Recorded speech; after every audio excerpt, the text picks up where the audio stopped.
बाहर जो जब प्रेस कॉन्फ्रेंस उन्होंने करी है कि एसएसपी का एक्ट जस्टिफाइड नहीं था और डीके बसु की रूलिंग के उसके अगेंस्ट था। इन्हें ये नहीं पता ये कैसे आईपीएस है कि जस्टिफाइड नहीं, ये अपराध किया एसएसपी ने। मैं इनसे आईपीएस प्रेम प्रकाश से पूछना चाहता हूँ, क्या ये जो है एसएसपी का जो तमाचे मारना कस्टडी में लेने के बाद में क्या आपराधिक कैटेगरी में आता है कि जस्टिफाइड अनजस्टिफाइड कैटेगरी में आता है? जस्टिफाइड अनजस्टिफाइड तो छोटी चीज हो गई, डेट इज ऑफेंस। और वो ऑफेंस ना केवल ऑफेंस हमारे बीएनएस में है, मैं पहले कह चुका हूँ, बल्कि हमारे एसएस एक्ट के तहत भी ऑफेंस बनता है। तो ऐसी स्थिति में इनका आईपीएस का ये कहना और ये डिमांड ना करना, इनको चाहिए यह था कि आईपीएस से उससे मिलने की आवश्यकता नहीं थी, डीएम से मिल सकते थे, एसपी से एसएसपी से मिलने की आवश्यकता नहीं। उनके खिलाफ उनको सस्पेंड कराने की जरूरत है, उनके खिलाफ एफआईआर के लिए कराने की जान चाहिए था। ये उनसे हाथ मिला करने की कोशिश कर रहे हैं, वो उनसे हाथ भी नहीं मिला रहा। ये तो अपमान है इनका, मतलब ये अपने अपमान को समझ नहीं पा रहे कि मेरा अपमान किया गया है, कि इसका मान किया गया है। क्या प्रेम प्रकाश जी को ऐसा बोलना चाहिए जिस प्रकार वो बोल रहे हैं सर? देखिए ऐसा है, वो वीडियो जिसकी बात कर रहे हैं वो वीडियो में देखा हुआ है, और वीडियो जो एसएसपी और डीएम से मिलने वाला वीडियो बाहर उन्होंने अपने मीडिया से मुखाते हुए हैं, वो वाला वीडियो मुझे दोनों वीडियो देखने के बाद में मुझे ऐसी चिंता हुई कि ये लोग दलितों की राजनीति कैसे कर सकते हैं। ये दलितों की आवाज़ उठाने जा रहे हैं, जो लड़की बेचारी जिसकी मर्डर रेप हुआ है उसकी आवाज़ उठाने जा रहे हैं, वहाँ लोगों के साथ जो पिटाई हुई है और बैन में एसएसपी ने मारा जिस रवि गौतम को, उसकी आवाज़ उठाने जा रहे हैं या कोई अपनी सेटिंग करने जा रहे हैं। मुझे तो ऐसा लगता है जो एसएसपी के और डीएम के पास ये गए हैं, नो डाउट एसएसपी डीएम से मिल सकते हैं। भाई आज़ाद समाज पार्टी के ये नेता हैं और पहले आईपीएस भी रहे हैं और बड़े पद पर भी रहे हैं ये, लेकिन मिल सकते हैं। मिलने के बाद में इस तरीके से मिलेंगे आप जिस दिन जो है मुलाकात हुई है, हाथ मिलाने की कोशिश करिए, एसएसपी से हाथ तक नहीं मिला रहा और डीएम भी इधर बैठा हुआ है। उसके अलावा जो उनकी जो चेहरा पर जो हंसी है वो देखने लायक है। जब हमारे इतने लोग उन्होंने कैद कर लिए, जेल भेज दिया, एफआईआर इलीगल एफआईआर गलत एफआईआर कर ली, झूठी एफआईआर कर ली, एविडेंस टेम्पर कर दी, हमारे लोगों को पीटा गया बुरी तरीके से, और जो उनके साथ जातिगत आधार पर कि आप सड़क गड्डी कर रहे हैं ऐसी बातें कमेंट किए गए एसएसपी के द्वारा। ऐसे एसएसपी से क्या बात करनी थी? ऐसे एसएसपी को मैं आपको बता रहा हूँ, हम जैसे लोग होते तो उसे जेल भेजने का काम करने के अलावा दूसरा कोई काम नहीं है। उसने जो मैं पहले भी आपके चैनल में कह चुका हूँ, दोबारा रिपीट कर देता हूँ, एसएसपी का जो काम है, जो उसने जो वहाँ पर जो है दलितों के साथ जो मारपीट करी, तमाचे मार रहे हैं और बैन में बैठने के बाद में जो कस्टडी में था उसको जो रवि गौतम को तमाचे मार रहे हैं, ये कोई भी ऐसी बात नहीं है कि कोई नैतिकता का उन्होंने हनन किया है। उसने अपराध किया, आईपीएस ने, उस एसएसपी ने अपराध किया। ऐसे एसएसपी ने तो अपराध किया है, लेकिन प्रेम प्रकाश जी क्या कर रहे थे? पूरे समाज का अपमान हुआ उसमें। मैं उसी पे आ रहा हूँ, एसएसपी ने जो अपराध किया है और जो अपमान पूरे समाज का किया, आपने बिल्कुल सही कहा। ऐसे एसएसपी के साथ हाथ मिला करके हंसी ठट्ठा करने की आवश्यकता नहीं थी, ऐसे एसएसपी को सबक सिखाने की आवश्यकता थी। तो मिलाया नहीं,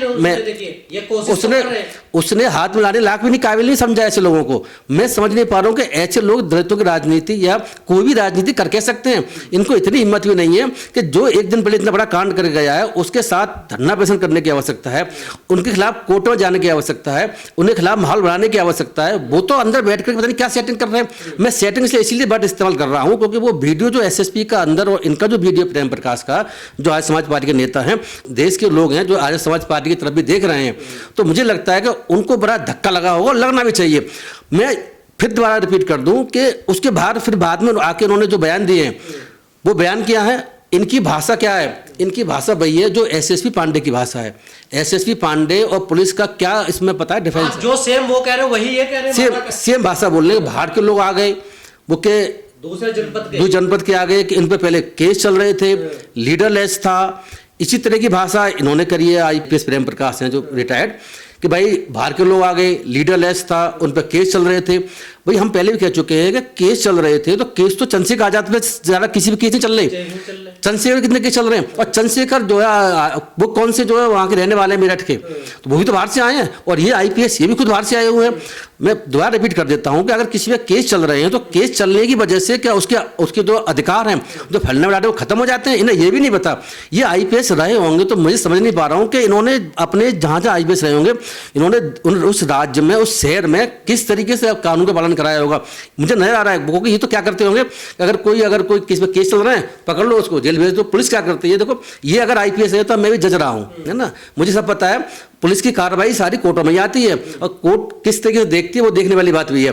तो ये क्या करती है पुलिस के, अगर 2-3-4 किसी पे केस चल रहे हैं तो उन्हें पर ही सारे केस। प्रेम प्रकाश भी तो बाहर से गए थे मेरठ में, अगर वो रवि गौतम को बाहर ही बता रहे हैं तो ये क्या करने गए थे वहां पर खुद सर? बिल्कुल बात आपकी सही है। देखो खुद जब वो काम करने जा रहे हैं और वही काम अगर रवि गौतम कर रहा है तो वो काम गलत हो गया।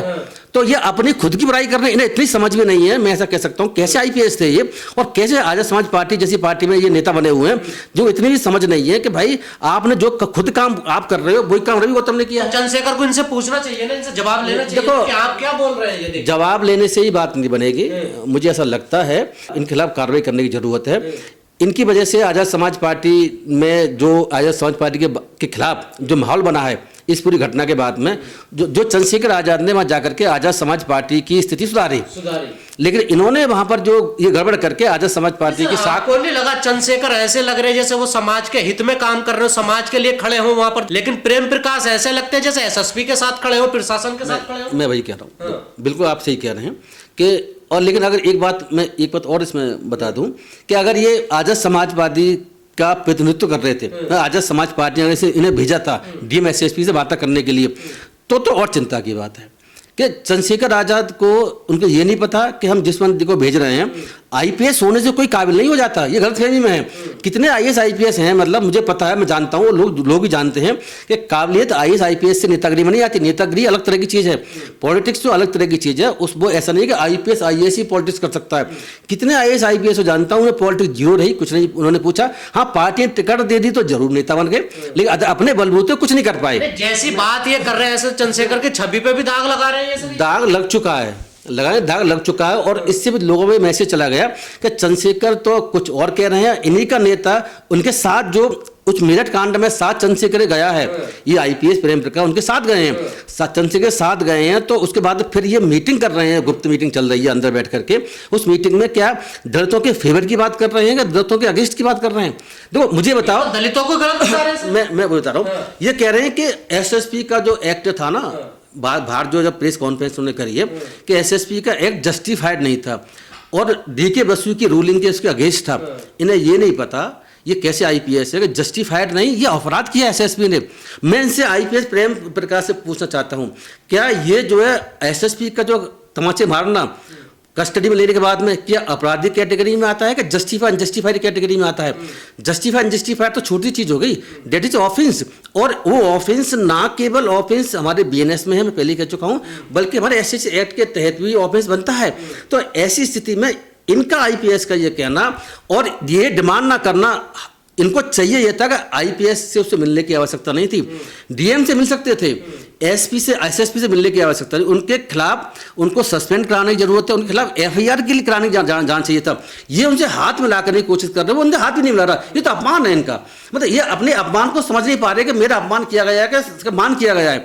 आप मुझे बता दो अजंत जी कि ये पहले आईपीएस रहे हैं, मैंने सुना है कि ये कह रहे हैं कि जो वहाँ का एसएसपी पांडे है मेरठ का, वो इनका जूनियर रहा है, मेरे अंडर काम कर चुका है, इनके अंडर काम किया है, ट्रेनिंग वेनिंग उन्होंने दे रखी है। तो मैं समझ नहीं पा रहा हूँ कि भैया जब आपके अंडर में काम कर चुका है तो आपके हाथ क्यों नहीं मिला रहा? और फिर आप वहाँ गए हो तो आपने उसको ये नहीं बताया कि आप अपराध कर रहे हैं। आपको इसमें दोस्ती निभाने की आवश्यकता नहीं कि हम पहले हम आईपीएस रहे हैं तो हम दोस्ती निभाएं। बातों से तो बचाव करते हुए नजर आ रहे हैं। मैं वही कह रहा हूँ। देखो ये कह रहे हैं किसी शख्स को रास्ता नहीं जाम करना चाहिए, अनावश्यक जाम लगा दिया गया था, जस्टिफाइड नहीं है एसएसपी का कृत्य, खाली इतनी सी बात है, उन्होंने कोई अपराध नहीं किया, जस्टिफाइड नहीं है। ये कह रहे हैं कि इसी में प्रेम प्रकाश की बात कर रहा हूँ कि ये कह रहे हैं कि साहब कि वहाँ पर जो कोई लीडर लेस था, वहाँ पर माहौल बिगड़ सकता था, लीडर नहीं है, बाहर के लोग आ गए थे, बाहर के लोग, उनके केस चल रहे हैं। तो भैया अजीब स्थिति है। मैं आपके चैनल पहले भी कह चुका हूँ कि भैया ऐसा कौन सा लीडर है जिसमें केस नहीं चल रहे हैं? चंद्रशेखर का एग्जाम्पल दे दिया मैंने, चंद्रशेखर में इतने केस चल रहे तो केस चल भी नहीं रहे होंगे। योगी जी कुछ केस चल, राहुल गांधी बहुत से केस चल रहे हैं, केजरीवाल बहुत सारे केस चल रहे हैं, केजरीवाल की पूरी जितने यूनिट है सब नेता सब केस चल रहे हैं। ये कौन सी बड़ी बात है? और बाहर से क्यों ना आ सकते? मैं जानना चाह रहा हूँ कि मेरठ के लिए क्या मेरठ से बाहर के लोग आने पर संविधान को रोक है क्या? इन्होंने कौन सा संविधान कानून पढ़ रखा है? इन्होंने आईपीएस रहते हुए भी क्या ये लॉ समझा नहीं कि भैया देश का कोई भी नागरिक पूरे देश में कहीं भी जा सकता है? ये आर्टिकल 19 में क्या रखा है? कहीं जा सकता है, कहीं प्रोटेस्ट कर सकता है। प्रोटेस्ट करने के लिए आर्टिकल 19(1) है जो हमारा जो 2 है, वो साफ कहता है कि प्रोटेस्ट ये नहीं कहता कि अपने जिले में करोगे जहाँ रहने वाले हो, प्रोटेस्ट कहीं भी किया जा सकता है। तो प्रोटेस्ट कर रहे हैं, और ये कानून में कहाँ लिखा हुआ है कि लीडरलेस था वो? दूसरे देशों में भी जाते लोग प्रोटेस्ट करने, बिल्कुल जाते हैं। में नहीं जाते लोग। अरे हमारे यहाँ से जो पहले वो जो थे किसान यूनियन के नेता थे, क्या नाम? महेंद्र सिंह टिकैत। वो अमेरिका करके आए थे। मतलब लोग अमेरिका में कर सकते हैं। महात्मा गांधी ने कहाँ आंदोलन किया था पूछो? दक्षिण अफ्रीका में भाई, दक्षिण अफ्रीका। ये नहीं पता है? ये कह रहे हैं कि हम अपने देश के अंदर ही, अपने देश में ही एक ये रहता है सर, गाजियाबाद या नोएडा रहते हैं रवि गौतम। मंडल है सर, मेरठ मंडल में। मंडल को मारा गोली, आप जम्मू कश्मीर जा सकते हैं, साउथ जा सकते हैं, तमिलनाडु जा सकते हैं, कील जैसे रोक कहाँ है इसमें? मतलब कौन सा नया कानून लगा दिया? कौन से कानून की बात कर रहे हैं? और डीके बसु की जजमेंट की बात कर रहे हैं। इन्हें ये नहीं पता अभी तक। डीके बसु जजमेंट तो पुराना हो लिया, उसके बाद जजमेंट 50 आ चुके हैं। डीके बसु जजमेंट तो 94 के आसपास, मेरे ख्याल 95-94 के आसपास आया था। तो उसके बाद में लॉ चेंज हो चुका है, बहुत चीज़ हो चुकी हैं। और आईपीएस का ये जो आईपीएस मतलब एसएसपी पांडे है मेरठ का, मैं पहले भी कह चुका हूँ, रिपीट कर, उसने अपराध किया हुआ है। जस्टिफाइड की बात ही नहीं है। एफआईआर कराने के लिए उनको आंदोलन करना चाहिए था, और उनके पास मिलकर के हाथ मिलाने जाना नहीं चाहिए था। मुझे ऐसा लगता है, मेरा अपना मानना है कि ये इस आंदोलन को, जो वहाँ उस दिन घटना हुई है, उसको ये दिखाने की कोशिश कर रहे हैं कि ये तो छोटे मोटे लोगों ने आंदोलन किया हुआ है, ये कोई नेता नहीं है। हम करते तो बड़ा आंदोलन होता, और जब तक हम नहीं करेंगे तब तक आंदोलन नहीं माना जाएगा। हमारी पार्टी के लोग कर रहे थे काम। अरे भैया, आपकी पार्टी कौन होती है? बाकी और लोग नहीं कर सकते भाई? आपकी पार्टी होती कौन है? क्या आपकी पार्टी को कोई ठेका दे रखा है कि आपकी पार्टी किसी आंदोलन में जाएगी, और बाकी कोई इंसिडेंट हुई तो और कोई पार्टी या कोई सोशल एक्टिविस्ट या कोई इंडिविजुअल आदमी वहां नहीं जा सकता? ये ना किसने बता दिया? देखो, ये जो इनकी जो बातें हैं, जो इनका एक्ट है, मैं ऐसा कह सकता हूं कि देखो, आईपीएस जहां तक सवाल है, आईपीएस को आप क्या समझ रहे हैं? और मैं तैयार हूं उस आईपीएस से, पांडे से बहस करने के लिए भी, जो वो कह रहे थे ना कि भाई, उसने बताया, एक बात कही थी आईपीएस पांडे ने, जब बाद में उन्होंने कहा है कि जो मेरे खिलाफ में 2 लगा दें, मेरे पक्ष में 1 लगा दें, और मैं उनको काउंसिल करने की कोशिश करूंगा जो मुझे मेरे खिलाफ उल्टा सीधा कह रहे हैं। तो भैया, तुम काउंसिलिंग की बात पे आ गए, पेड़ लगाने की बात पे आ गए। तुम्हारा जो एक्ट है, कृत्य है, जो तुमने जो अपराध किया हुआ है, उसके लिए तुम्हें खुद, मुझे लगता है कि रिजाइन करना चाहिए कि तुमने संविधान का उल्लंघन किया है। और ये जो प्रेम प्रकाश जो हैं, जो रिटायर्ड आईपीएस हैं, उनके खिलाफ ना कि एक्शन लेने की बात करना, और उस मामले को रफा-दफा करने की कोशिश कर रहे हैं। ये मामले को रफा-दफा करने की कोशिश कर रहे हैं, ऐसा मैं कह सकता हूँ। इनका जो उनके हाथ में, ऐसे लोगों को समाज को भी होशियार करना चाहिए। ऐसे लोगों से समाज हमारा होशियार है। ये जो वीडियो जो चला है इनका, एसएसपी से अंदर मुलाकात करने का, हंसी ठाकरे की बात, और बाहर इन्होंने स्टेटमेंट दिया, इससे लगता है, मुझे तो ऐसा लगा था कि ये तो लगता है कि आईपीएस, ये एसएसपी जो है, ये जूनियर एसएसपी या वो सीनियर बोल रहा है, जो उसको जस्टिफाई करने की कोशिश कर रहा है, बचाव में उतर रहे हैं ना। मतलब ये देखो ना, जैसे कि हम देखते हैं ना, आज हम लोग चर्चा भी करते हैं कि जहाँ पर बीजेपी के लोग क्या करते हैं कि जहाँ ये तो अपराध करेंगे और अपराधियों के बच्चे में खड़े हो जाते हैं। ये क्या कर रहे हैं? ये काम उन्होंने किया हुआ है। बीजेपी की सेम इनकी आइडियोलॉजी है। क्या आइडियोलॉजी है कि जिसने अपराध किया है और जिसने अपमान किया है, जाति के आधार पर किया, मैं इस बात को साफ कह रहा हूँ, माइंड में कहीं न कहीं जातिगत भेदभाव रहा है। मैं कहीं कह भी चुका हूँ कि हमारे इंटरसेक्शनलिटी कंसेप्ट है, जो सुप्रीम कोर्ट पहले ही कह चुका है। या दलित लोग कुछ काम कर रहे होते हैं, वुमेन्स होती हैं, तो दूसरे बंदा जनरल हुआ करते हैं, तो ये सोच करके कि ये बंदा दलित कर क्या लेगा, तो उनके साथ अत्याचार करते हैं, ये दिमाग में रहती है। तो ये इंटरसेक्शनलिटी कंसेप्ट सुप्रीम कोर्ट कई बार रिकॉर्ड कर चुका है। तो इन्होंने जो कर रखा है, मुझे लगता है कि ये एक्सपोज हो चुके हैं। मैं आईपीएस की बात कर रहा हूँ। ऐसे लोगों से हमारे समाज को सावधान रहने की आवश्यकता है। ऐसा ना हो कि ये लोग बाहर तो दिखाने के लिए आपको ड्रामा करें, हम ये कर देंगे, वो कर देंगे, इन्होंने वो कर दिया, और अंदर जाके एसएसपी और डीएम के साथ में, उसी एसएसपी के साथ में जिसने तमाचे मारे, उसके साथ में हाथ मिलाने की कोशिश करें, और हाथ ना मिलाएं और बात करके हंसी करें, और बाहर आकर उनको फिर उनके काम को जस्टिफाई करना है, और जिन लोगों ने आंदोलन कर रहे थे उन लोगों को बुराई ठहराने की कोशिश करें। ऐसे लोगों से देश समाज को दूर रहने की आवश्यकता है।